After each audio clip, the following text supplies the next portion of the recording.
insuficiencia coronaria, ¿no? Vamos a partir con la clase de la insuficiencia coronaria crónica o los síndromes coronarios crónicos, ¿no? Que son debido pues a un flujo insuficiente de la sangre hacia el músculo cardíaco, ¿no? Debido al estrechamiento de la arteria coronaria, que puede ser aterosclerótica, puede ser por espasmo, ¿no? Y que puede causar pues dolor de pecho, ¿no? Acá tenemos una imagen con una placa ahí aterosclerótica, ¿no? Que está obstruyendo la luz de vaso y distal a esa lesión se va a producir pues la disminución del flujo y por lo tanto la disminución del riego sanguíneo y la falta de oxígeno, produciendo todo el cuadro clínico de una angina de pecho, ¿no?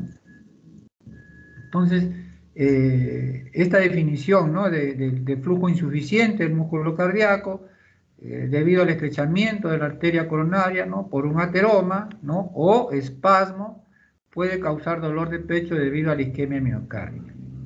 O sea, la insuficiencia coronaria, la cardiopatía isquémica, es la consecuencia, pues, de la disminución, ¿no? En forma aguda o crónica, ¿no? Transitoria o permanente del riego sanguíneo al corazón y que da lugar, pues, a manifestaciones clínicas y electrocardiográficas que vamos a ver en el transcurso de la clase. Entonces, ¿qué escenarios clínicos tenemos, ¿no? Tenemos escenarios clínicos, pues, en pacientes ambulatorios con síndrome coronario crónico, ¿no?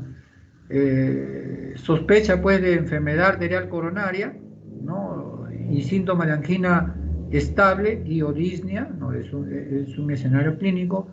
Un nuevo inicio de insuficiencia cardíaca, ¿no? O sea, pacientes que no tienen dolor, pero que vienen ya con un cuadro de insuficiencia cardíaca, ¿no? O disfunción del ventrículo izquierdo y sospecha de enfermedad arterial coronaria, ¿no? Eh, que no hay otros factores de riesgo, ¿no? Y vienen con este cuadro clínico, ¿no? Entonces, el síndrome coronario crónico estabilizado, ¿no? Menor a un año luego de un síndrome coronario agudo. Es otro escenario clínico, ¿no? Pacientes que han tenido un cuadro de infarto agudo y que en menos de un año regresan con un cuadro, pues, de angina de pecho, ¿no? O con revascularización reciente también, ¿no? Síntomas estabilizados, o sea, pacientes estables mayor a un año del diagnóstico inicial o de la revascularización, es otro escenario clínico, ¿no? La angina y sospecha de enfermedad coronaria vasoespástica o microvascular, ¿no? Son pacientes que vienen por un cuadro coronario, ¿no? Se les hace sus exámenes, inclusive coronariografía, y no encontramos lesiones. Entonces, que podrían deberse a un vasoespasmo o alteraciones a nivel microvascular, ¿no? Asintomáticos con enfermedad arterial coronaria en las pruebas de tamizaje, ¿no? Pruebas de esfuerzo, ¿no? Test de perfusión miocárdica, todo eso. ¿Y qué nos produce el que aparezca o que se acelere la aterosclerosis? Porque todo, desde que nacemos comienza la aterosclerosis, ¿no? Entonces, hay factores de riesgo, ¿no? Hay muchos factores de riesgo que predisponen a la cardiopatía coronaria. Entre estos tenemos, pues, la diabetes, la hipertensión arterial, ¿no? La dislipidemia, ¿no? El colesterol bueno elevado, perdón, este colesterol malo elevado, ¿no? El colesterol malo es el que dicen que hace que penetre la grasa a las arterias, y el colesterol bueno, que es en caso de enfermedad coronaria, este está bajo, es el que evita que entre la grasa a las arterias, ¿no? Entonces, el estilo de vida sedentario, son otros los factores de riesgo, tabaquismo, ¿no? Pacientes que fuman demasiado, ¿no? La edad avanzada, ¿no? El sexo masculino, dicen que las mujeres están protegidas hasta los 50 años, ¿no? Hasta que les llega la menopausia, y lo que les protege y es más frecuente en años menores a lo que les estoy diciendo, es por la parte hormonal, ¿no? Entonces, estos factores de riesgo, ¿no? Estos factores, ¿qué es lo que producen, ¿no? producen un daño endotelial, ¿no? Este daño endotelial va a producir pues disfunción. Esta disfunción endotelial aumenta la permeabilidad, ¿no? Del colesterol malo, del LDL. Ingresan al endotelio, ¿no? Ingresan al endotelio, a la túnica íntima, ¿no?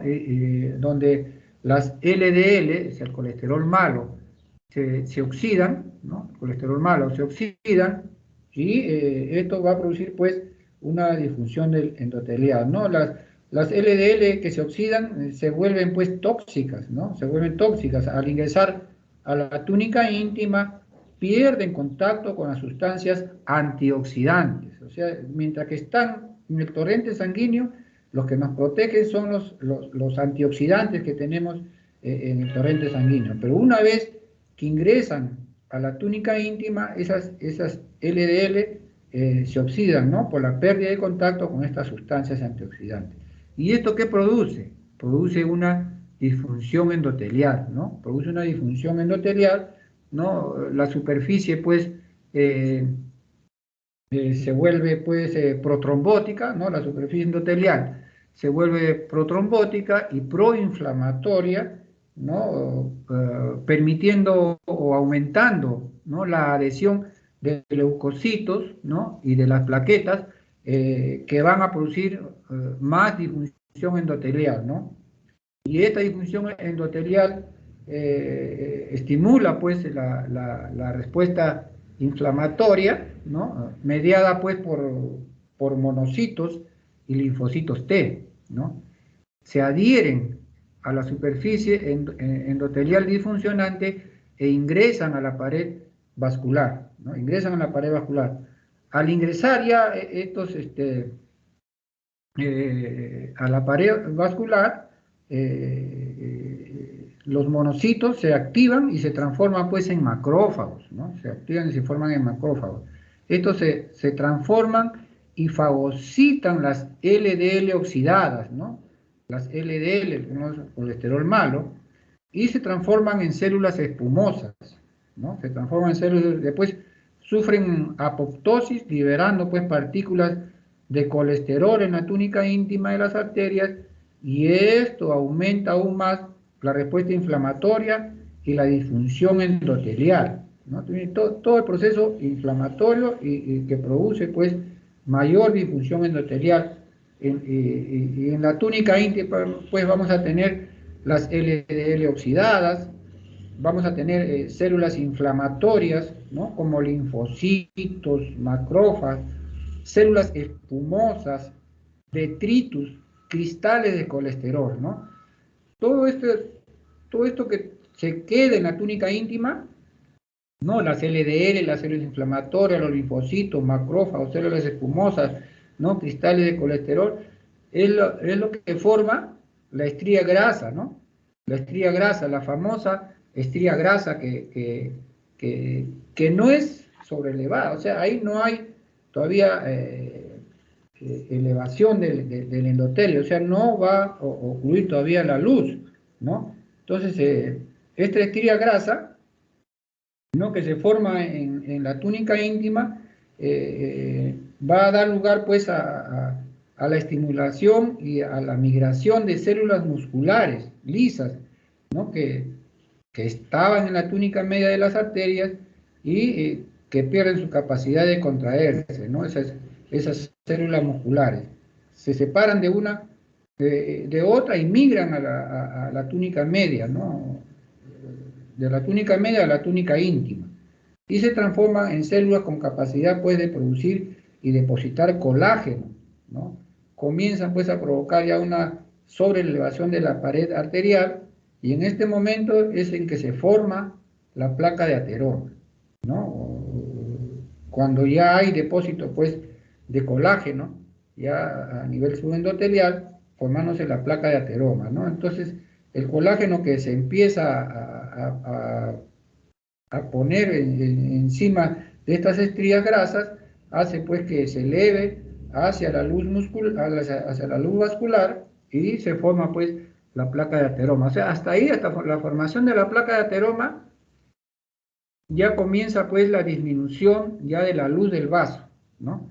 Y se dice que la disminución de la luz del vaso da lugar pues a la angina de pecho cuando por lo menos obstruye el 70% de la luz de este, ¿no? O sea, una obstrucción del 70% recién comienza pues a presentar el paciente cuadros de angina, mientras tanto está asintomático, ¿no? Salvo que la placa, porque hay las llamadas placas blandas donde tienen abundante colesterol y que se pueden romper y pueden dar inclusive un cuadro, una angina inestable o un síndrome coronario agudo, ¿no?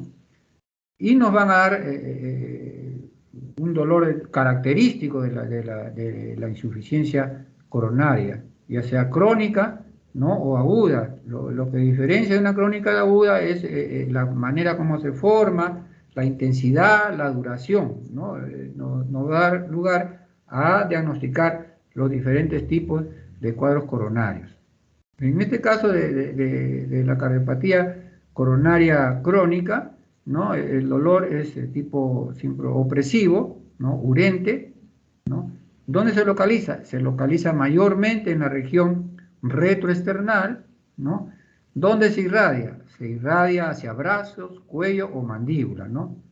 Tiene una duración de 1 a 10 minutos en la angina crónica, en la angina estable. La angina estable es la característica de una angina crónica, ¿ya? Una cardiopatía coronaria crónica. Algunos consideran el síndrome, la angina inestable, ¿no? Como parte del cuadro coronario crónico, o sea, una angina estable se puede volver inestable, ¿no? Y también es considerada como un cuadro coronario, un síndrome coronario agudo, la angina estable, ¿no? Cuando hay obstrucción ya importante de la arteria, ¿no? Mediante un trombo que no ocluye la luz del vaso totalmente. Eso lo vamos a ver más adelante. Entonces, ¿cuáles son los factores desencadenantes en esta angina, en este síndrome coronario crónico? Que siempre o casi siempre está relacionado al esfuerzo, no a las emociones. Son pacientes que están en reposo, no van a sentir molestias, siempre está relacionado al esfuerzo. Esta angina crónica, este síndrome coronario crónico, como les digo, que está representada por la angina estable, ¿no? ¿Qué factores lo alivian? El cese de la actividad que lo provocó y el reposo. Alivian ese dolor que tiene el paciente, ¿no? Entonces, ustedes ven acá esta imagen, ¿no? Los lugares donde más se presentan, ¿no? En la región retroesternal, y hacia dónde se le va, le dice, a veces el paciente refiere, ¿no? O sea, uno le dice, ¿y dónde le duele? Y el paciente dice, no, doctor, no me duele. Es una opresión, es un peso en el pecho y pone la mano ahí, la palma de la mano en la región external, ¿no? Esa es la característica de cómo el paciente lo refiere. O sea, ellos dicen, no es dolor, doctor, es una opresión, un peso intenso ahí, ¿no? Que se presenta cuando estoy haciendo una caminata, ¿no? Un ejercicio, y cada vez ha ido aumentando más. Así comienzan ellos cómo narran su cuadro clínico, ¿no? Y le pregunto, ¿y a dónde se va ese dolor? En un inicio queda acá en la región retroesternal y posteriormente ya se ha ido presentando ya a nivel del cuello, a nivel de la mandíbula, ¿no? O sea, la irradiación, ¿hacia dónde se va? Hacia el cuello, la mandíbula, hacia ambas extremidades con mayor frecuencia hacia el miembro superior izquierdo, que son las zonas de irradiación más frecuentes, ¿no?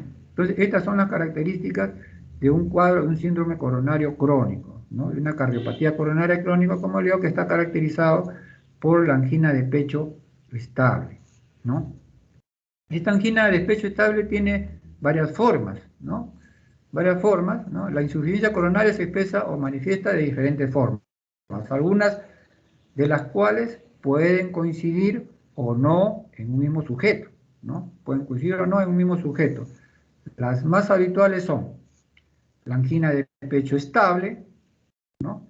La angina de pecho inestable, que como le digo, está entre la cardiopatía coronaria crónica y la cardiopatía coronaria aguda, ¿no? el síndrome coronario agudo, donde encontramos el lima ST elevado o el síndrome coronario agudo ST elevado y ST no elevado. ¿Qué significa ST elevado? Saben que nosotros tenemos la onda P, ¿no? El PR, el QRS, ¿no?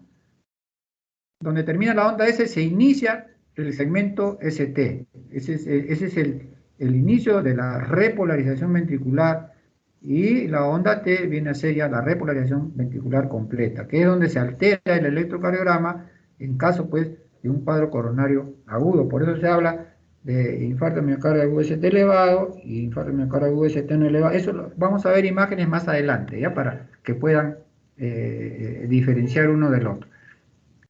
Entonces, y como les digo acá, miren, ¿no? El síndrome coronario está incluido también la angina inestable, ¿no? ¿Por qué? Porque una angina estable puede volverse inestable, y esta angina inestable puede llevar a un infarto de miocardio agudo también. Entonces, la insuficiencia ventricular izquierda es otro de las formas como se presenta, ¿no? Pacientes que vienen con sensación de ahogo, ¿no? Dificultad respiratoria, disnea, ¿no? Que nos puede hacer pensar en que hay un cuadro de insuficiencia ventricular izquierda. Una insuficiencia cardíaca global, ¿no? Donde ya hay disnea y también edema, ¿no? Trastorno, que son los dos síntomas y signos más representativos de la insuficiencia cardíaca izquierda y la insuficiencia cardíaca derecha, ¿no? La insuficiencia cardíaca izquierda, la disnea, la insuficiencia cardíaca derecha, el edema, ¿no? Después hay trastornos de conducción, ¿no? Y del ritmo, que pueden deberse a problemas isquémicos y la muerte súbita, ¿no? Pacientes pues que tienen lesión de tronco de la coronaria izquierda, ¿no? Que tienen lesiones de tronco de la coronaria izquierda y que pueden tener muerte súbita, ¿no? Que puede ser por la oclusión total del tronco o por una arritmia maligna, ¿no? Una taquicardia ventricular persistente, o que puede ir a la fibrilación ventricular. La fibrilación ventricular es considerado como un paro cardíaco, ¿no?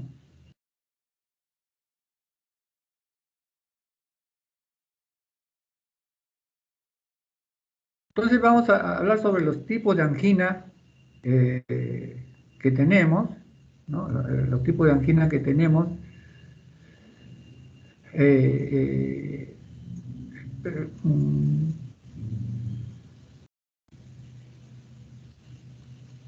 Tenemos la angina estable, ¿no? La angina estable, que es una molestia o dolor en el pecho, ¿no? Una molestia opresiva, ¿no?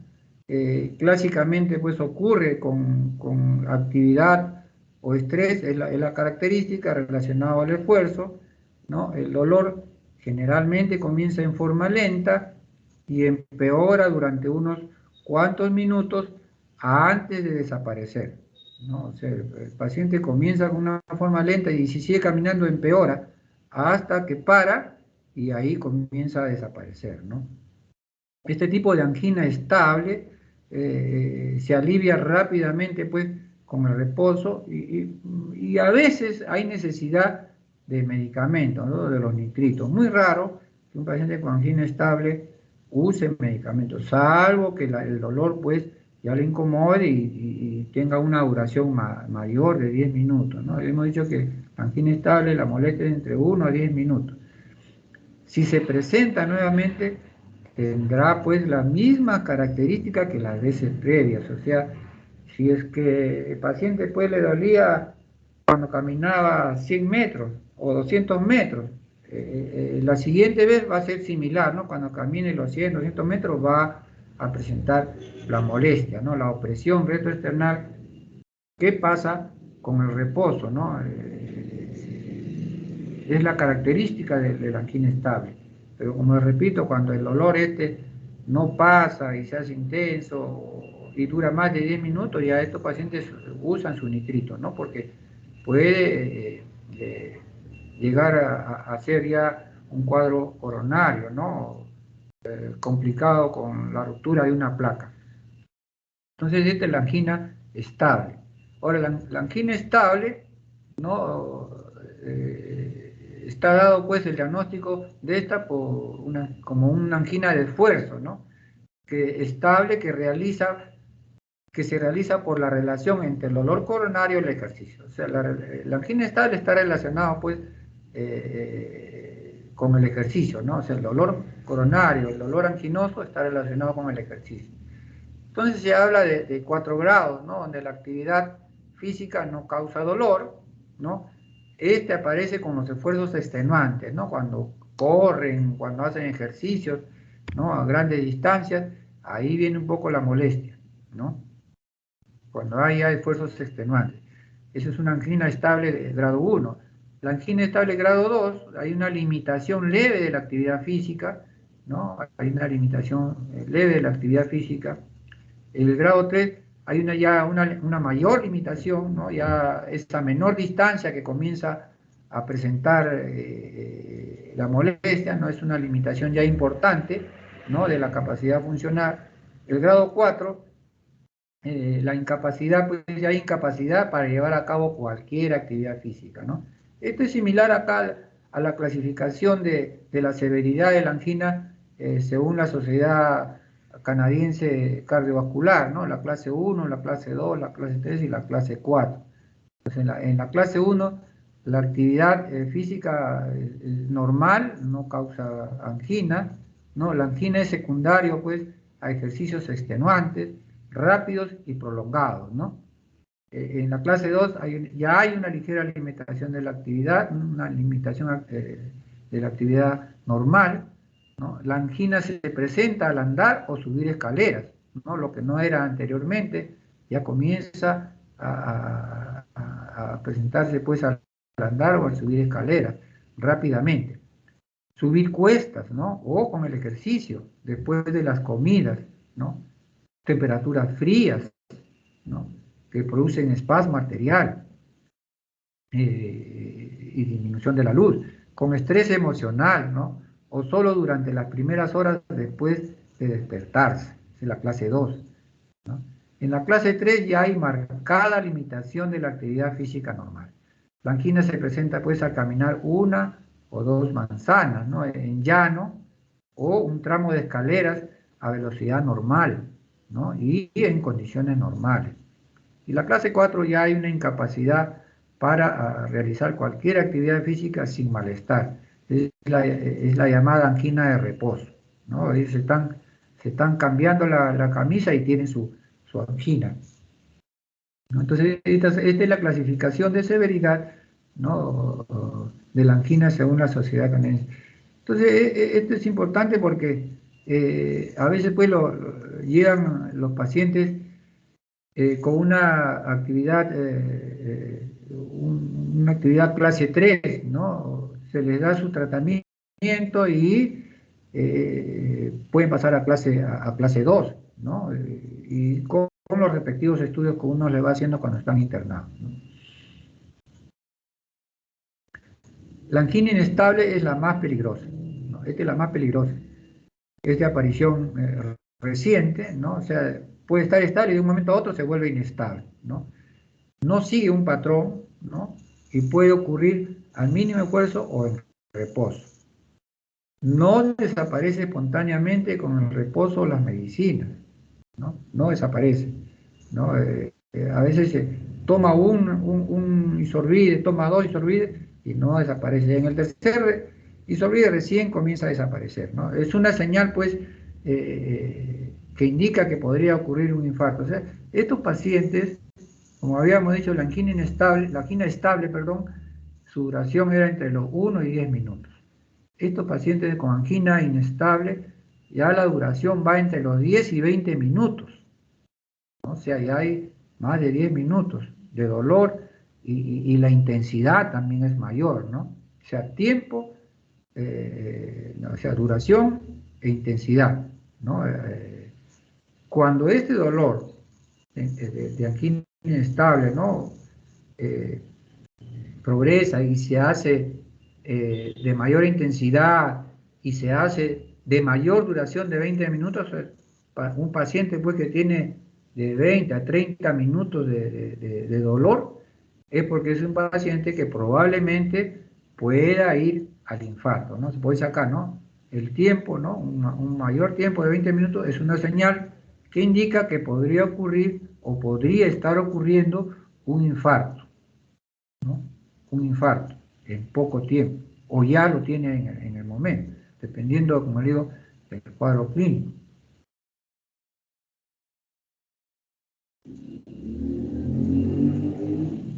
Hay varias formas de angina inestable, ¿no?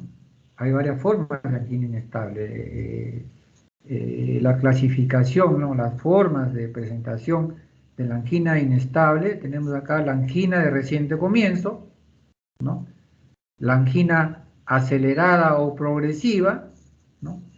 La angina de reposo, la angina post-infarto, ¿no? La angina variante de Prince-Metal, ¿no? Que este de acá es por espasmo coronario, y la angina post-revascularización, ya sea quirúrgica o percutánea, ¿no? Que son los dos tipos de revascularización que se hacen actualmente. Entonces, estos 6 tipos de angina, ¿no? Es una clasificación de la angina inestable, ¿no? Estos pacientes con angina inestable, pues son pacientes candidatos de poder hacer un infarto de miocardio agudo o, ¿no? de hacer problemas, pues, de insuficiencia cardíaca, y que tienen que estar, pues, que tienen que ser hospitalizados y estudiados para evitar que lleguen al infarto de miocardio agudo.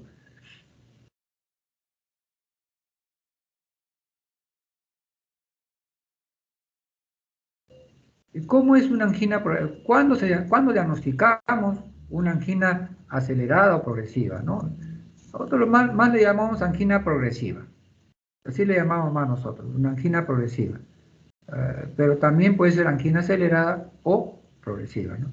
Es una angina que empeora en el último mes, ¿no?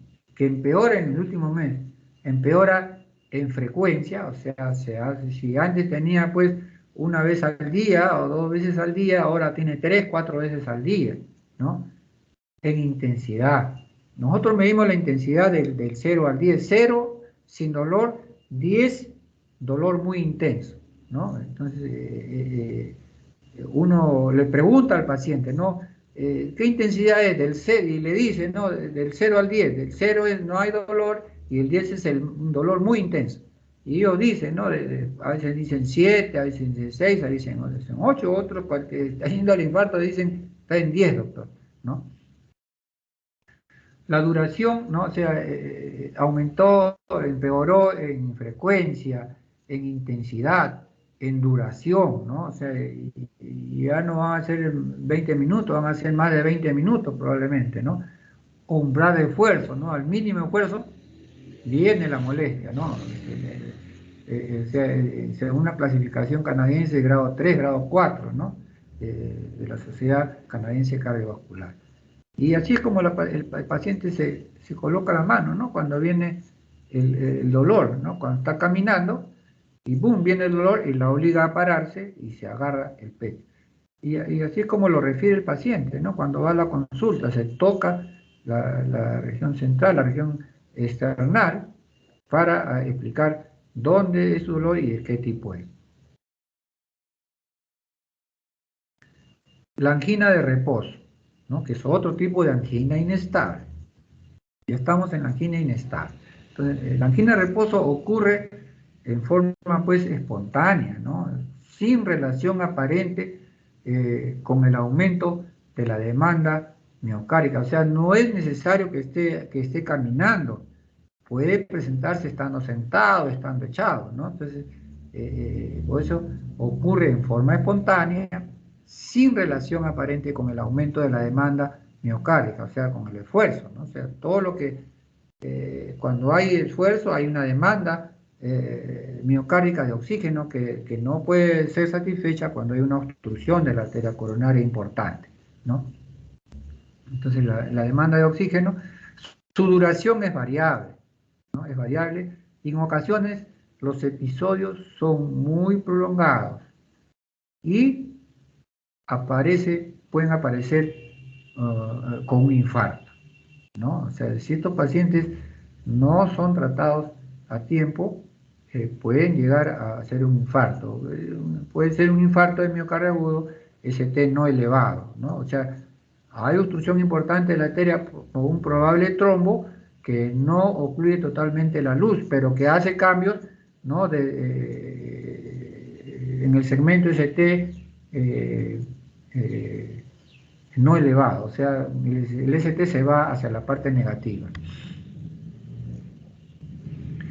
El otro tipo de angina, ¿no? El otro tipo de angina es la angina postinfarto, que es la que aparece después del infarto agudo de miocardio, ¿no? Durante el primer mes de evolución, ¿no? Es la que aparece después del infarto agudo de miocardio y durante el primer mes de evolución.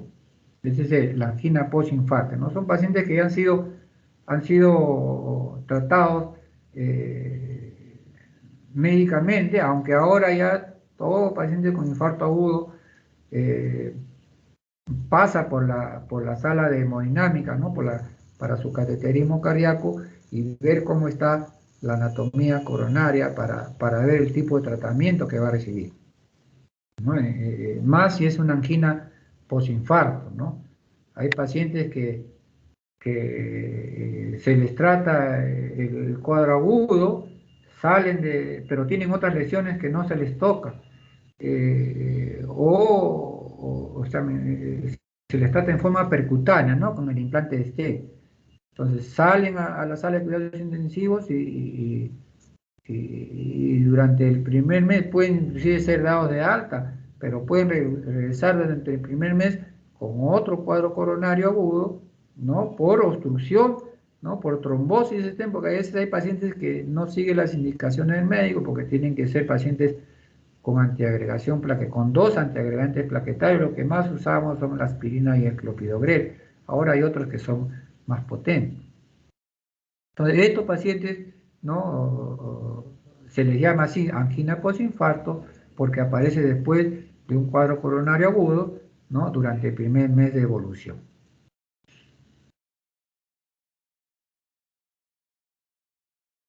La angina variante o de Prince-Meta, ¿no? La angina de reposo. La angina de reposo que cursa con elevación del segmento ST durante las crisis y que responden a la nitroglicerina. Esta es la angina de espasmo, que le digan, ¿no? Responden a la nitroglicerina, ¿no? El espasmo coronario tiene un papel fundamental en su patogenia, ¿no? En la angina de Prince-Meta. El espasmo ocurre principalmente en las arterias coronarias epicárdicas, ¿no? Las arterias coronarias epicárdicas son las que están encima del músculo, esas son las epicáricas. Esta es la coronaria derecha, por decir, ¿no? Arterias epicárdicas. Son las que van a donde se produce el espasmo, ¿no? En este caso de la angina de Prince-Meta. Puede suceder también en la microvasculatura, o sea, puede haber espasmo también en la microvasculatura, ¿no? O sea, encontrar coronarias normales, ¿no? Y el espasmo ser en la microvasculatura. El diagnóstico se realiza mediante pruebas pues, de provocación con argonovina y acetilcolina. Esto ya no se hace.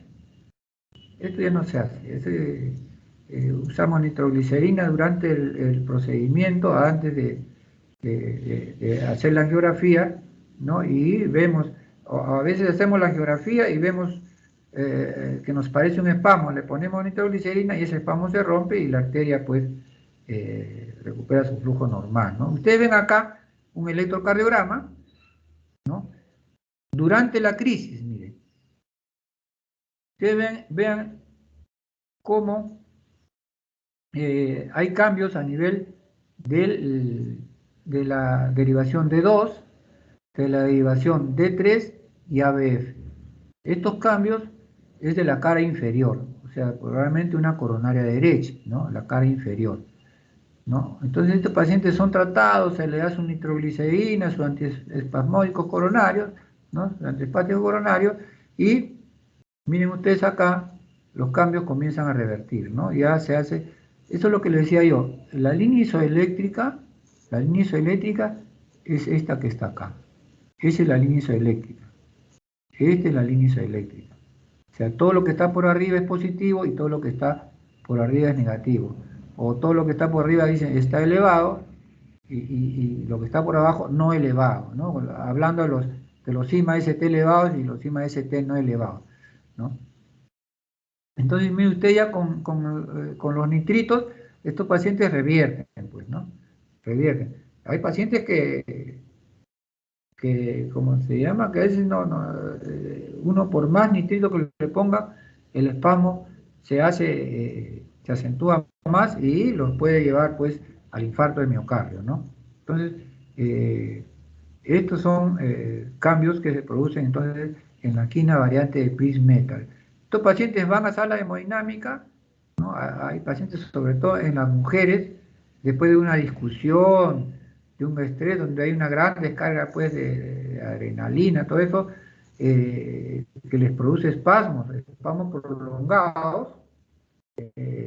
Generalmente nosotros encontramos esos espasmos a nivel de la arteria descendente anterior. Uno les hace su coronariografía y no encontramos lesión, ¿no? Y encontramos una coronaria descendente anterior normal. Uno le hace una ventriculografía y hay pues una hipocinesia marcada en el área que irriga la arteria descendente anterior, que es rama de la coronaria izquierda, ¿no? Con una hipocinesia anteromedial, anteroapical, apical e inferoapical, parte que irriga la arteria descendente anterior, ¿no? Que generalmente recuperan, ¿no? O si este espasmo ha sido muy prolongado, ya inclusive pueden presentar necrosis, pues, ¿no? Necrosis, que sabe que el tejido es tejido muerto, que no se recupera y deja una cicatriz, ¿no? La cicatriz es una onda Q patológica, ¿no? Esta es una onda Q no patológica, ¿no? La onda Q patológica es una onda Q ancha, empastada, que es un tercio o más de la medida de la onda R, ¿no? Esta es una onda Q normal. Una onda Q patológica es una onda Q que es un tercio o más de la onda R, ¿no? Para decir que es patológica, que es una secuela de infarto. Esta es entonces la angina variante de Prince-Metal por espasmo coronario. Las características del dolor es similar a la de la angina típica, como les decía, ¿no? Excepto por su falta de relación con el esfuerzo. O sea, son pacientes que están en reposo y pueden presentar el dolor, ¿no? Tienen tendencia a presentarse durante el reposo nocturno. Está en la noche, sobre todo en invierno, el frío hace que produzca espasmo coronario y presentar pues la angina de Prince-Metal, ¿no? Y si este es prolongado, pues llegan, como les digo, llegan infartados a la emergencia. Existe una gran variabilidad en la frecuencia y en la intensidad pues, de la crisis, ¿no? De la crisis anginosa, ¿no? Va 2, 3 veces al día, de repente baja 1, y la intensidad es baja, de repente sube, entonces dependiendo pues del espasmo y del tiempo en que este espasmo se mantiene en la arteria coronaria, ¿no? ¿Cuáles son los factores desencadenantes de esta angina de Prince-Metal, ¿no? Cualquier factor que requiera que el miocardio necesite más oxígeno o que reduzca la cantidad de oxígeno que recibe puede ocasionar un ataque de angina en alguien con una cardiopatía, lo que incluye pues el clima frío, ¿no? El ejercicio, el estrés emocional, donde hay gran descarga de adrenalina, ¿no? Comidas abundantes, ¿no? Todo eso pues son factores pues que el miocardio puede dar lugar a esa arteria coronaria, disminuye la cantidad de oxígeno por el espasmo que se produce, ¿no? Y ocasionar pues un ataque de angina en alguien con una cardiopatía, ¿no? Esta es la angina post-revascularización, ¿no? Se presenta post-angioplastía y post-cirugía, o sea, la angina post-revascularización miocardia, post-tratamiento del infarto, ¿no? Tenemos, hemos dicho que hay de dos, ¿no? La percutánea, que es el implante del stent, y la quirúrgica, que es los puentes venosos, ¿no? Aorto coronario, o los puentes arteriales, mamaria, coronaria, ¿no? O sea, mamaria interna a coronaria, en este caso. Generalmente lo más frecuente es que pongan la mamaria izquierda a la coronaria izquierda a su ramo descendente anterior, es lo más frecuente. Hay veces liberan la arteria radial, la implantan como si fuera una vena y va, por ejemplo, a la circunfleja, a la coronaria derecha, o la mamaria derecha la implantan en la coronaria derecha, ¿no? Entonces, son técnicas quirúrgicas ya que usan los cirujanos, y esto de acá lo hacen lo hacemos los cardiólogos intervencionistas, ¿no? Es una oclusión total a veces, ¿no? Que llega, se pasa una guía, este filo finito es una guía a través del cual, una vez ubicada la lesión, se coloca el balón en la lesión, uno insufla para romper el trombo, pues es una trombolisis mecánica, ¿no? Por el balón. Y se produce la dilatación de la lesión. Una vez dilatada la lesión mediante la angioplastía, ¿no? Ya pasa el stent, ¿no? Pasa el stent que va comprimida y por dentro de él hay un balón para expanderlo y impactarlo en la pared del vaso de tal manera que se mantenga esta arteria abierta. Antes habrían solamente stent metálicos, ahora hay stent con drogas, ¿no? Stent con drogas. Entonces, por ejemplo, acá ponen, ¿no? Una arteria, parece ser la arteria circunfleja, ¿no? La arteria circunfleja o la descendente anterior, ¿no? Con sus ramos diagonales, tiene ramos septales, y es que la descendente anterior, la circunfleja está acá, en esta finita, ¿no? En la cual se le hace la zona de lesión, ¿no? Se le hace la angioplastía y la luz del vaso se recupera y el flujo también se recupera cuando el tratamiento es lo más temprano posible. Lo ideal es que un paciente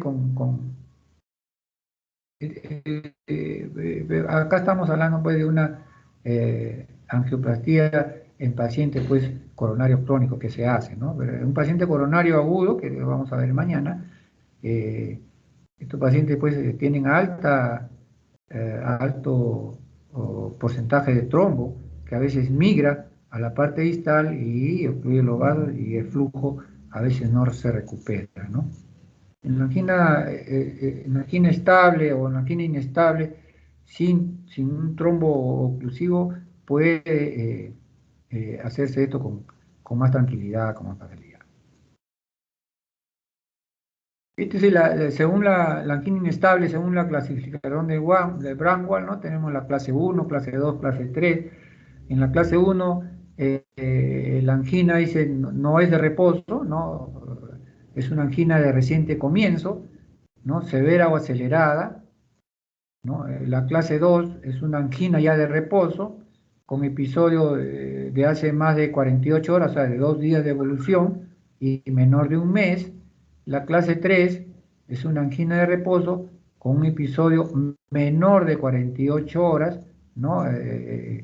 En cuanto al tratamiento en la clase 1, si hay ausencia de tratamiento adecuado, ¿no? En la clase 2 hay bajo tratamiento convencional de la angina crónica estable.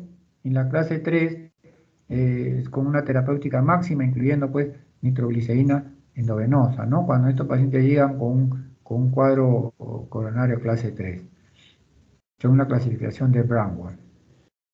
Este es una imagen donde hay más que todo un espasmo, ¿no? Bloqueado, ¿no? Es un flujo sanguíneo bloqueado por, este es la sangre, se bloqueó por un espasmo severo, acá no hay sangre, miren. Entonces esto produjo la isquemia, ¿no? que como le digo, si esta es prolongada, va a producir necrosis, ¿no? Va a producir necrosis. Y va a producir cambios en la motilidad del área necrosada, que es lo que vemos nosotros durante la angiografía, ¿no? Es un espasmo prolongado que produjo necrosis y hay cambios en la, en la función contráctil del ventrículo, ¿no? Entonces acá tenemos, en el círculo, el espasmo de la arteria coronaria, ¿no? Que como le digo, a veces la encontramos así, le ponemos nitrito y recupera su luz, ¿no? Pero esto tiene que ser algo rápido también. Otras causas, ¿no? Los ritmos cardíacos anormales, ¿no? O sea, otras causas de dolor, ¿no? Ritmos cardíacos anormales, donde uno siente palpitación y una molestia como una opresión, ¿no? Donde su corazón palpita muy rápidamente y el ritmo cardíaco no es regular, es irregular, o sea, hay arritmias, ¿no? Arritmias. La anemia, pacientes con anemia marcada vienen con cuadros clínicos de tipo anginoso, ¿no? Por la baja de hemoglobina importante.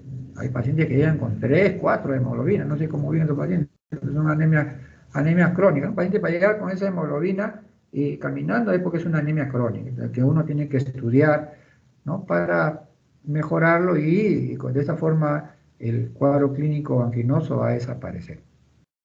Después tenemos el espasmo de la arteria coronaria, ¿no? El espasmo de la arteria coronaria, también llamada angina de Prismeta, ¿no? De la angina de Prismeta. Lo causa insuficiencia cardíaca, ¿no? Valvulopatía cardíaca, las estenosis valvulares aórticas, las estenosis valvulares mitrales, la insuficiencia valvular aórtica, dan lugar también a un cuadro anginoso, ¿no? El hipertiroidismo, pacientes con una tiroides hiperactiva, son otras causas de dolor torácico. Entonces, la angina de pecho, ¿no? En la exploración física, estos pacientes, después de la crisis es normal, ¿no? Durante la crisis pueden encontrar, por ejemplo, taquicardia, pueden encontrar arritmia, ¿no? Y si hay disfunción del músculo papilar, puede encontrar incluso soplos a nivel valvular mitral que después lo ocultan y ya no hay porque recuperó ese músculo su oxigenación, ¿no? Durante el acceso de angina, el paciente pues, puede aparecer pálido, ¿no? El dolor baja la presión, los choca, y a veces chocados por el dolor que debe ser intenso, ¿no? Feo.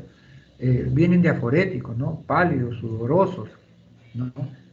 El pulso acelerado, ¿no? La presión arterial en algunas oportunidades aumentada, pero cuando ya hay insuficiencia ventricular izquierda, o sea, viene ya después de varias horas de dolor, vienen a veces hipotensos y chocados, ¿no?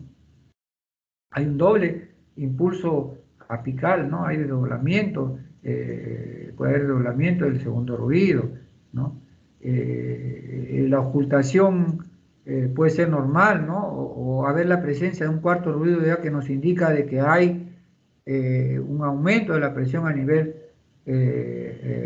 auricular secundario, un aumento de la presión diastólica final del ventrículo izquierdo por la isquemia miocárdica, ¿no? La presencia de hipotensión e insuficiencia cardíaca durante la crisis es un signo de gravedad, ¿no? Es un signo de gravedad. O sea, hipotensión e insuficiencia cardíaca es un paciente con un cuadro coronario de necesidad de tratamiento, pues probablemente percutáneo, ¿no? Para poder recuperarlo, ¿no? Esa es en exploración física. En la ocultación, ¿qué vamos a encontrar? Además del cuarto ruido, podemos encontrar un tercer ruido, ¿no? Un tercer ruido, cuarto ruido cardíaco, o ambos, podemos encontrarlo, ¿no? Por la variación de las presiones a nivel auricular y de las presiones diastólicas del ventrículo izquierdo, ¿no?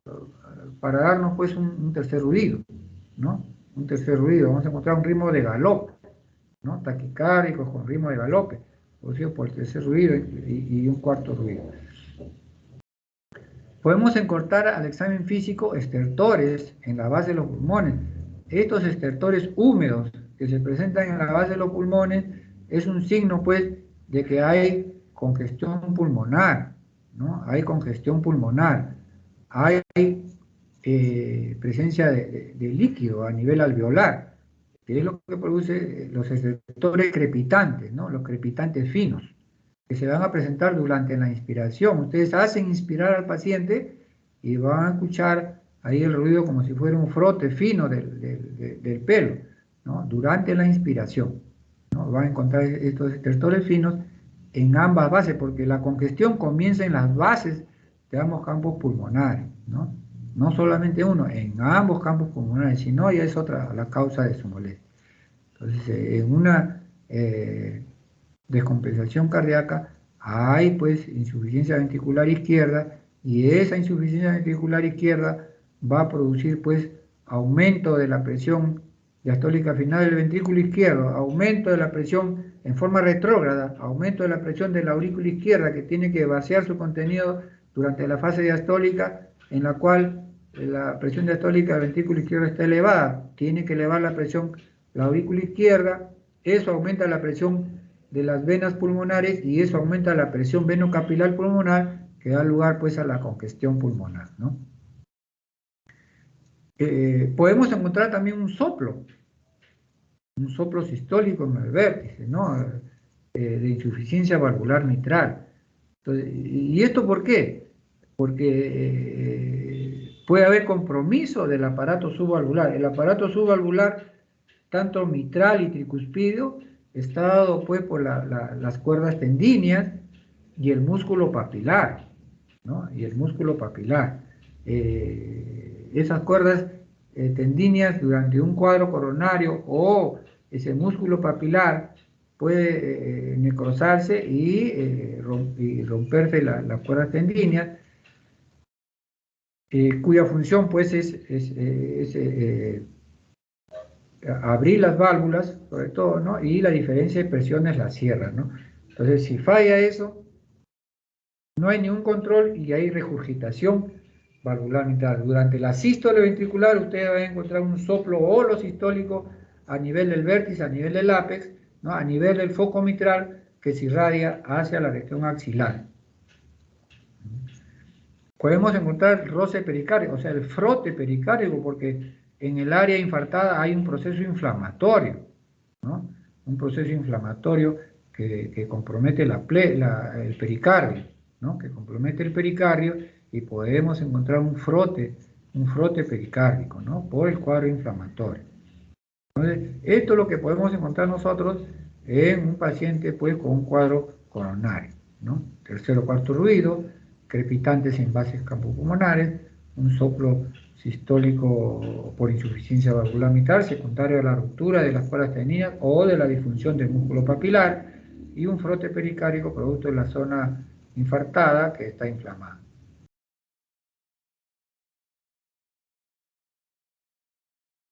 El electrocardiograma, pues el 50% de los pacientes tiene un electrocardiograma normal en reposo y en ausencia de dolor. Es en los pacientes pues que tienen cardiopatía coronaria crónica, ¿no? Durante la crisis sanguinosa puede haber depresión del segmento ST, no siempre, pero puede haber depresión del segmento T, cambios en el voltaje y la polaridad de la onda T, ¿no? O sea, puede haber una onda T negativa. Entonces, podemos encontrar así un electrocardiograma. Por ejemplo, acá, este es un electrocardiograma normal, ¿no? Ustedes ven acá, esta es la línea isoeléctrica. Esta línea de acá es la línea isoeléctrica, la línea cero, como le dicen, ¿no? Esta línea isoeléctrica, ¿no? Nos divide, pues, la parte, cuando se va el segmento ST, ¿no? El segmento ST, este de acá, este segmento ST se eleva, hablamos de los síndromes coronarios agudos ST elevado. Cuando este ST se va hacia abajo, hablamos de los síndromes coronarios agudo ST no elevado. O sea, para arriba es positivo y para abajo negativo. Pero la línea eléctrica es esta, es la línea cero. Todo lo que está por la línea positivo, todo lo que está por abajo negativo. O todo lo que está por encima elevado y todo lo que está por abajo no elevado, ¿no? Entonces, este es un electrocardiograma normal. Miren ustedes, todos los segmentos ST están isoeléctricos, ¿no? Están isoeléctricos. Están en la línea cero. Todos los segmentos ST están isoeléctricos.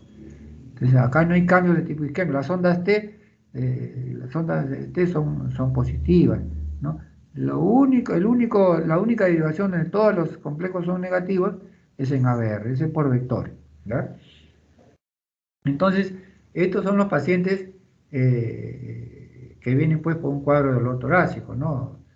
Que no llega a ser un infarto. En la ergometría es una prueba de esfuerzo, pues, ¿no? Donde uno aumenta la demanda de oxígeno por el músculo cardíaco mediante un esfuerzo físico, ¿no? Entonces, en una faja sin fin, ¿no? Antes se hacía, en un inicio hacían subir, estaban unos escalones de madera y subían 3, 4, subían y bajaban las escaleritas para dar lugar a un ejercicio que aumente la frecuencia cardíaca. Ustedes saben que si hay aumento de frecuencia cardíaca y hay una lesión importante de 70% o más, va a producir cambios electrocardiográficos. Lo primero que se produce es un desnivel del segmento ST, pero un ST no elevado, por decirlo. Si esto sigue y ocluye totalmente la arteria, ya puede pasar de un segmento ST no elevado a un ST elevado, ¿no? Entonces, esta prueba ergométrica, ¿no?, estudia la respuesta clínica del paciente, o sea, porque inclusive puede haber dolor opresivo característico sin cambios electrocardiográficos, pero ya hay dolor, hay un signo de que hay algo obstructivo ahí, ¿no? Un dolor característico que es la opresión. O también puede estar los dos, tanto la opresión retroesternal como cambios en el electrocardiograma, ¿no?, que se producen en un ejercicio programado, en una prueba de esfuerzo, en una ergometría, ¿no? Aquí vemos, aumentamos el consumo de oxígeno, ¿no?, de forma progresiva, ¿no? Son etapas. Nosotros, pues, para hablar de una prueba de esfuerzo que es positiva, es si provoca dolor. Si en menos de 6 minutos de esfuerzo, sin cambios electrocardiográficos, hay dolor característico opresivo, tenemos que parar la prueba, ¿no? O cambios en el segmento ST, ¿no? El segmento ST desciende al menos 1 milímetro para decir que es una prueba positiva, ¿no? Dependiendo del nivel, nosotros decimos positiva grado 1 cuando es 1 menos de 1 milímetros de desnivel, 2 cuando el nivel es de hasta 2 milímetros, 3 cuando es más de 2 milímetros, ¿no? Entonces miren ustedes acá el electrocardiograma normal, ¿no? El ST isoeléctrico, ¿no? El ST isoeléctrico, ¿no? Isoeléctrico. Acá ya es una isquemia subendocárdica, ¿no? Una isquemia subendocárdica, acá, ¿no? El ST se va hacia abajo, hacia la parte negativa. Este es lo que le llama síndrome coronario agudo, ST no elevado, ¿no? Porque está hacia abajo. Luego viene la isquemia, subendocárdica, ¿no? Porque la isquemia comienza en el endocardio. Mañana vamos a ver imágenes sobre las partes donde se producen los cambios. La isquemia subendocárdica, ¿no? Acá también con la onda T negativa, ¿no? La onda T negativa, ¿no? Que, como les decía, el segmento ST, este segmento ST es el inicio de la repolarización ventricular que se altera cuando hay isquemia miocárdica prolongada, ¿no? Se altera. Y la onda T ya es la repolarización ventricular completa. Y este es el electrocardiograma que ustedes van a ver en caso de un síndrome coronario agudo ST elevado. Ustedes miren, la línea eléctrica está acá, pero en este caso el infarto le da elevado ese ST, ¿no? Por eso se llama infarto miocardio agudo ST elevado. Un ST elevado es una oclusión total de la arteria. Un ST no elevado es una oclusión subtotal de la arteria, ¿no? Entonces, si llega un paciente con cuadro coronario agudo, con un ST no elevado, o sea, negativo, y que su cuadro clínico con el tratamiento con que llega a emergencia va desapareciendo, estos pacientes pueden esperar hasta 24, 48 horas para poder ir a sala, ¿no? Van a salas más estables, ¿no? Se les anticoagula, se les pone nitritos, ¿no? Antiagregantes plaquetarios para que se estabilicen. Y si se estabilizan, se les puede hacer el estudio 24 o 48 horas después de que se estabilizaron. Pero este de acá, que es el llamado infarto miocardio agudo ST elevado, estos pacientes sí tienen que estar, si el dolor se inició en 60 minutos, en ese tiempo, desde los 60 minutos de iniciar el dolor, ya tiene que estar en sala hemodinámica con la arteria abierta, con un balón, ¿no? Pues se hace angioplastía para recuperar el flujo sanguíneo. Cuanto más temprano se abra, más recuperación de músculo, porque el dedo llega ya infartado, por lo tanto hay necrosis, pero si esto persiste, no abrimos la arteria, la necrosis se va extendiendo y cada vez es peor, ¿no? Entonces, estas son las imágenes que uno ve en los cambios del segmento ST. El cateterismo cardíaco es lo que nos va el diagnóstico, ¿no? Anatómico.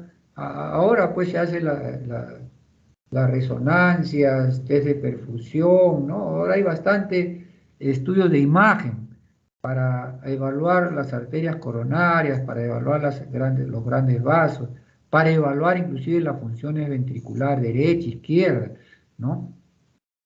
Con la resonancia es como hacer pues un cateterismo, pero es un estudio no invasivo, ¿no? El cateterismo es un estudio invasivo. El procedimiento, el cateterismo cardíaco es un procedimiento que mediante la opacificación con una sustancia de contraste del ventrículo izquierdo y de las arterias coronarias permite pues el análisis, una, de la función ventricular mediante la ventriculografía izquierda, y dos, el conocimiento del grado y la extensión de la obstrucción, ¿no? De las lesiones coronarias, ¿no? Acá anteriormente solamente se entraba por la vía femoral o por la vía braquial, ahora se entra por la vía radial, son varias vías de acceso, hasta por la vía axilar se puede hacer también este estudio de coronariografía, ¿no? El catéter sube a través de la arteria femoral, aorta ascendente, llega a la aorta descendente y ustedes saben pues que ahí tenemos el seno coronariano izquierdo y el seno coronariano derecho, donde sale cada arteria respectivamente, cateterizamos el ostium colocamos la sustancia de contraste para pintar las arterias coronarias y ver los defectos de relleno que vienen a ser las lesiones, ¿no? Ustedes van a ver así, ¿no?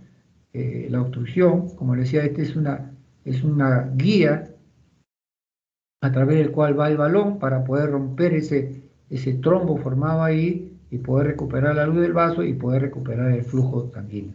El cateterismo cardíaco y acá está la angioplastía, ¿no? Por ejemplo, acá hay imágenes ¿no? de una coronaria izquierda, tronco de la coronaria izquierda, arteria circunfleja, ¿no? Con sus ramos marginales, ¿no? Ramos marginales, ¿no? Sus ramos auriculoventriculares, ¿no? Y acá tenemos la descendente anterior, todo este es la descendente anterior que corre por el surco interventricular, ¿no? Que da ramos septales que irrigan el septum interventricular, y acá los ramos diagonales que irrigan, esta descendente anterior irriga la cara anterior del ventrículo izquierdo.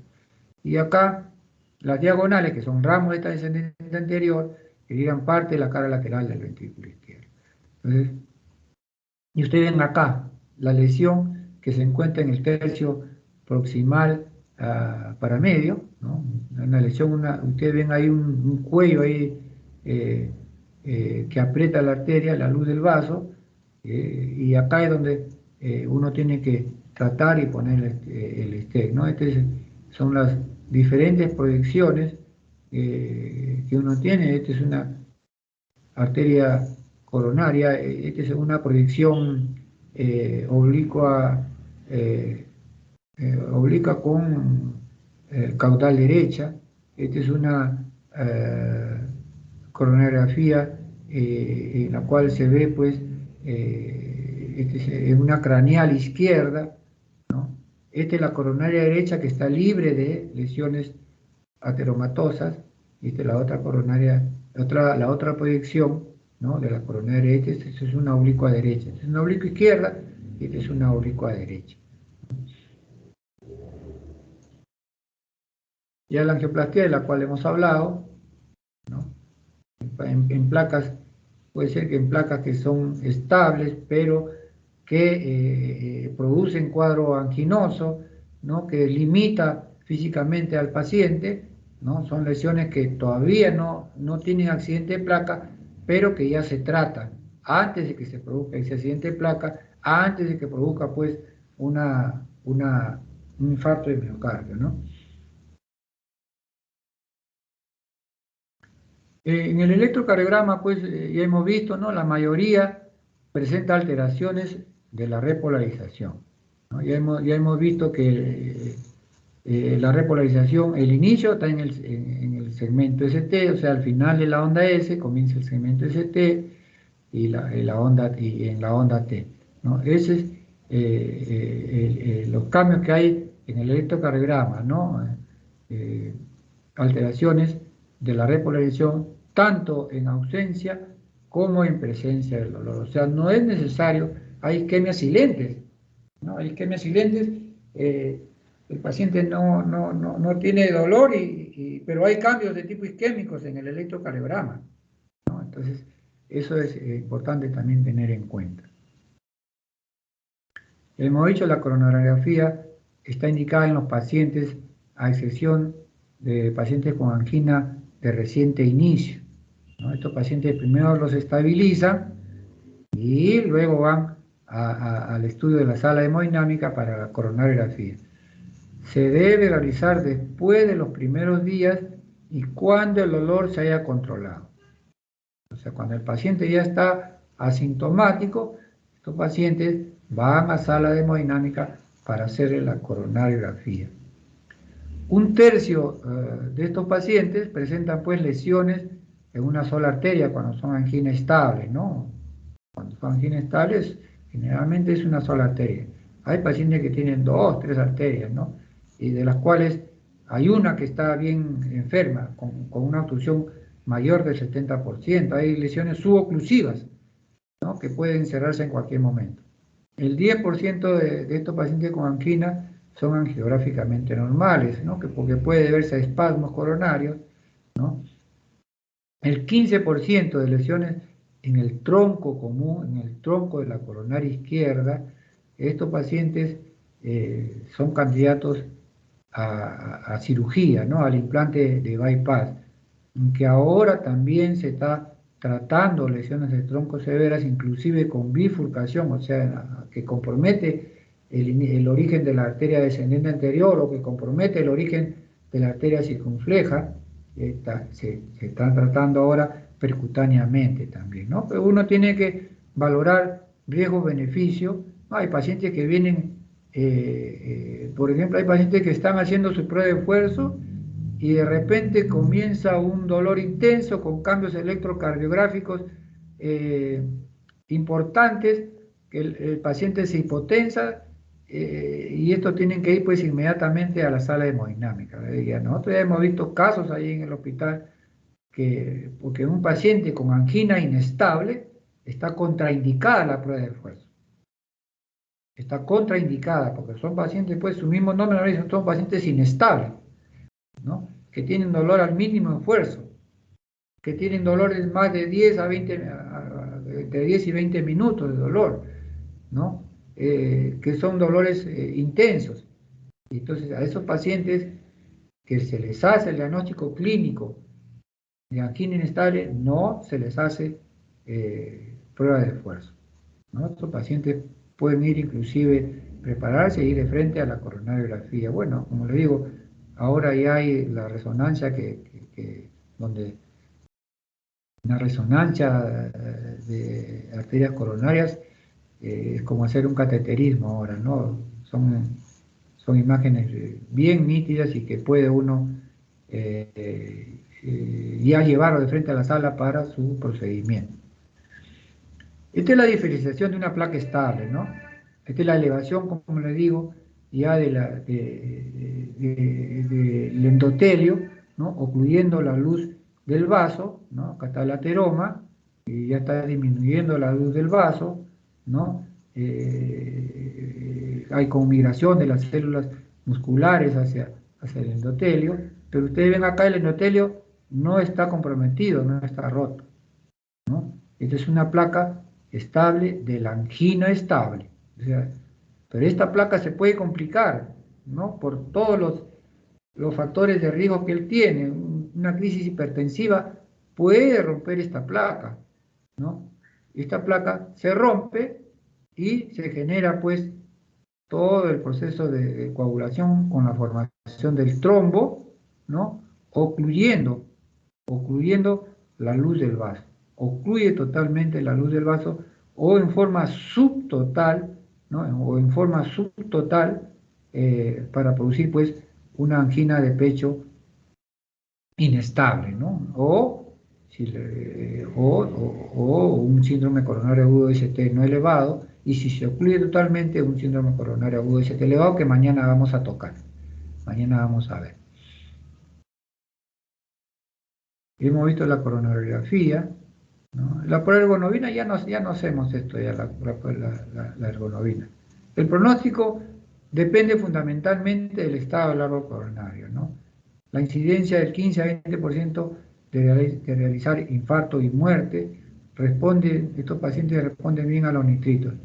Este es el electrocardiograma, el cual ustedes ya deben haber leído o deben leer, ¿no? Es un electrocardiograma normal a diferentes ondas, la despolarización auricular, la despolarización ventricular, el QRS, el segmento ST, ¿no? El segmento ST comienza donde termina la onda S, esta es la onda R, perdón,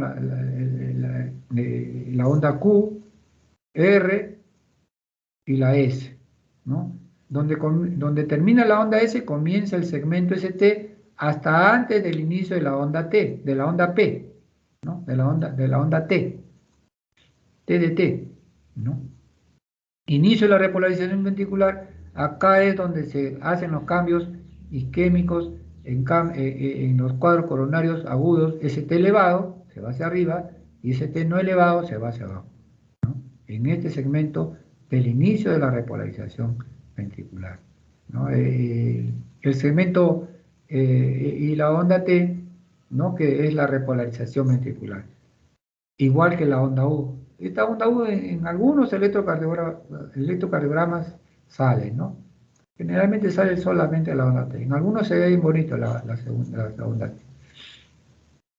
Miren todas las partes del electrocardiograma, ¿no? El intervalo PR, el QRS, el segmento ST, ¿no? El complejo QRS, el intervalo RR para poder hallar la frecuencia cardíaca más exacta, ¿no? El intervalo QT que se altera en caso pues de hay pacientes que toman antiarrítmicos y que pueden prolongar ese intervalo QT que produce arritmias, ¿no? Arritmias ventriculares que puede ser de necesidad mortal. Los cambios que ya hemos hablado, una isquemia con una onda T negativa, lesión cuando hay un ST elevado, ¿no? Necrosis cuando tenemos una Q, ¿no? Una onda Q ancha, empastada y que tiene un tercio o más de la onda R, un tercio más de la onda R, ¿no?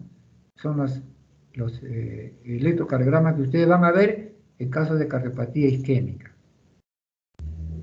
Este es un electrocardiograma normal, ¿no? Miren ustedes el segmento ST isoeléctrico, ¿no? El segmento ST isoeléctrico, no hay ningún desnivel, todos están isoeléctricos, ¿no? Igual acá, electrocardiograma normal, los ST isoeléctricos, Y acá los cambios, ¿no? De lesión subendocárdica, cuando está el ST negativo, el segmento ST negativo, ¿no? Acá tenemos, son cambios en la región anteroapical, ¿no? Acá hay lesión ya subepicárdica, ¿no? Donde hay elevación del ST, son los cambios eléctricos en un infarto miocardio agudo ST elevado, ¿no? ST como se elevó, ¿no? Acá la lesión subendocárdica, ¿no? La lesión subendocárdica, así vienen los pacientes, cuando son lesiones o cuando son infartos de miocardio agudo ST no elevado, que puede revertir con el tratamiento médico y ser estudiados una vez que estén estables. Pero si el paciente viene con este electro y persiste el dolor, a pesar del tratamiento médico que se le aplique en emergencia o en la unidad de cuidados intensivos coronarios, estos pacientes tienen que ir a la sala de hemodinámica. Y acá comienza la isquemia. Esta es la isquemia subendocárdica, ¿no? En el endocardio. Que si no se trata, esta isquemia a nivel subendocárdica puede hacerse epicárdica, o sea, agarra toda la pared. Y cuando agarra toda la pared, el ST se eleva. El ST se hace así. Acá es hacia ST negativo, acá ST elevado. Las diferentes alteraciones que ustedes ya han visto en el electrocardiograma, ¿no? Acá ustedes ven cambios a nivel pues de 2, 3, miren el índice eléctrico está acá y se elevó el ST, igual acá en D2 se elevó y en D3 debe haber también, a ver, 2, 3 y ABF, ¿no? Esto indica la cara inferior, o sea, cada derivación indica una cara, ¿no? 2, 3 ABF, cara inferior, la derivación 1 y ABL, cara lateral alta, ¿no? B5, B6, cara lateral baja, B1, B2, región anterior, B1, B2, B3, anteroseptal, ¿no? Y, o sea, ustedes con el electrocardiograma pueden ver o pueden imaginar qué arteria está comprometida, ¿no? ¿Qué arteria está comprometida? Ya tenemos los parámetros, ¿no? La valoración de la capacidad funcional, uno puede hacerlo también con la prueba de esfuerzo, ¿no? Es un parámetro muy importante, ¿no? Que de la prueba de esfuerzo es la capacidad funcional, que es la valoración de la capacidad del paciente y por tanto de su corazón para hacer esfuerzo, ¿no? La capacidad funcional del paciente se suele medir por ese SMED, ¿no? La presencia representa la cantidad de oxígeno que consume el sujeto en un promedio, un sujeto promedio en reposo, ¿no? Y estos son los MED que nosotros aumentamos, ¿no? Durante una prueba de esfuerzo para que haya más consumo de oxígeno, que si no puede ser satisfecho por esa arteria coronaria enferma, se producen los cambios electrocardiográficos durante la prueba de esfuerzo, ¿no? Una ergometría con el protocolo de Bruce, ¿no? El número de mes suele ser igual al número de minutos caminados en la cinta más 1, ¿no? 3 meses, 6 meses, 9 meses, uno los programa dependiendo también del cuadro clínico del paciente, ¿no? Puede programar cada 3 minutos ir subiendo la cantidad de consumo de oxígeno. Entonces, la valoración de la capacidad funcional se debe medir por el consumo de oxígeno máximo, ¿no? Hay una tabla ahí de oxígeno, el gasto energético realizado en mes, equivalente metabólico. Una persona sana consume de 200 a 300 mililitros por minuto. Un metro es igual a 3.5 mililitros de oxígeno por kilogramo por minuto. La clasificación del grado. Si un paciente alcanza un grado funcional 1, que es normal, es una persona normal, alcanza pues de los 7 hasta los 16 meses. O sea, alcanzando los 7 meses es una clasificación funcional grado 1. Si el paciente no alcanza los 7 meses y queda entre 5 y 6 meses, es una clase funcional grado 2, o sea, no está muy normal. Grado 3, ya hay limitación al esfuerzo, ¿no? Alcanza solamente 2 a 4 meses. Y grado 4 alcanza 1 o 2 meses, ¿no? O sea, menor consumo de oxígeno y hay cambios tanto clínicos, o sea, de sintomatología, como electrocardiográficos. Bueno, el índice de Duque es otro parámetro que se puede ver en el informe, ¿no?, de la prueba de esfuerzo. Es el índice de Duque, pues permite estimar el pronóstico de los pacientes, ¿no? El score de +5 o superior implica muy buen pronóstico, con supervivencia a 5 años del 97%. Cuando son negativos, o sea, sin embargo, los pacientes con un índice de -11 o peor tienen mal pronóstico, ¿no?, con una supervivencia de 5 años del 72%. Los hallazgos de alto riesgo de las pruebas isquémicas, ¿no? Tenemos acá el score de Duque, ¿sí?, que predice del 3% de eventos por año en el test ergométrico, ¿no? La isquemia mayor o igual al 10% en la cintilografía, en una tomografía, ¿no?, también es una prueba de alto riesgo. El ecoestrés, ¿no?, donde uno ve la contracción de los diferentes segmentos del ventrículo izquierdo, ¿no? Cuando tenemos más o igual a 3 segmentos comprometidos, también son pacientes de alto riesgo, ¿no? La resonancia cardíaca con más o igual de 2 segmentos con cambio de perfusión o mayor de 3 segmentos con cambio contráctil puede, después de la inyección de dobutamina, ¿no?, también nos indica que es de alto riesgo. La angiotomografía, ¿no?, la tomografía coronaria, ¿no?, con lesiones proximales triarteriales o lesión del tronco, ¿no?, o la arteria descendente anterior en su porción proximal, también es alto riesgo, ¿no? Acá la reserva de flujo coronario menor de 0.80 es normal, igual que IFR, menor de 0.89 es normal, ¿no? Acá están los puntajes en el score de Duque, ¿no? Riesgo bajo, moderado, riesgo alto, ¿no? Todos los usualmente utilizados sobre todo para el pronóstico, ¿no? Los hallazgos del alto riesgo que nos da el score de Duque, bien importante, lo usamos bastante en la parte después de la coronariografía para ver la posibilidad quirúrgica, ¿no? La resonancia cardíaca con 2 o más segmentos, ya lo hemos visto, con cambio de perfusión de 3 o más segmentos, con cambio contráctil después de la inyección de dobutamina, ¿no? La dobutamina hace que se acelere el corazón y requiere además oxígeno, y si no es satisfecho esa demanda de oxígeno, la función contráctil va a venir a menos, ¿no?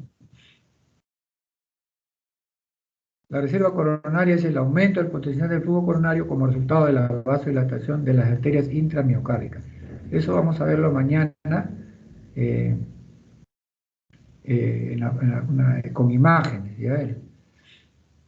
El capítulo de la tomografía computarizada, como digo, ya esta técnica está bastante avanzada y es de creciente implantación, ¿no? Y aporta datos pues diferentes que ayudan a ver el diagnóstico y el pronóstico de estos pacientes, ¿no? Inclusive hasta el índice de calcificación nos da, ¿no? O sea, hay un índice de calcificación según la puntuación de Agatston, ¿no? Nos indica el grado de calcificación de las coronarias y se ha correlacionado, ¿no?, con la presencia de lesiones significativas y eventos coronarios. O sea, si nosotros vemos una arteria coronaria con alta carga de calcificación, probablemente tenga una lesión severa, ¿no? Para lo cual va a la coronariografía, ¿no? El índice de calcio se ha utilizado como elemento de estratificación de riesgo, pero como veremos luego, su utilidad en el diagnóstico de angina de pecho está en discusión, ¿no? Y no hay una correlación exacta entre el grado de calcificación y la gravedad de estenosis, pero hay, eso depende del informe, ¿no? Del informe que si está bien hecho o no, ¿no? Para determinar si hay gravedad de estenosis o no. Todo eso es sobre la estratificación de riesgo. En el enfoque terapéutico de la angina estable se ha cambiado en los últimos años. y después de la publicación del estudio de CORIX 13, que no demostró superioridad en la evolución entre el tratamiento conservador y el invasivo. O sea, hay pacientes pues que tienen placas estables, ¿no? Y que tienen, por ejemplo, 60, 70%, y uno las abre, pero si uno da un tratamiento médico óptimo, la diferencia no es significativa, ¿no? Entre un tratamiento invasivo y el tratamiento médico. Por eso, por esta razón, el problema de la certificación del riesgo de los pacientes con angina estable y función ventricular normal ha perdido cierto interés, y si se consigue que el paciente esté asintomático con un tratamiento médico óptimo. Meta del tratamiento: aliviar los síntomas, prevenir las complicaciones isquémicas. ¿Cuál es la forma de lograr las metas? Terapia médica óptima y revascularización si es necesario, ¿no? Muy bien. ¿Alguna pregunta? ¿Alguna pregunta?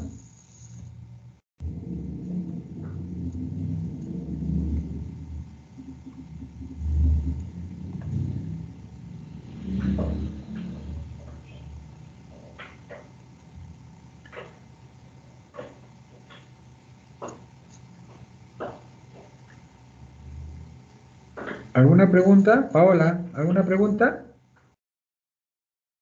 Paola, Doctor, sí. ¿alguna pregunta?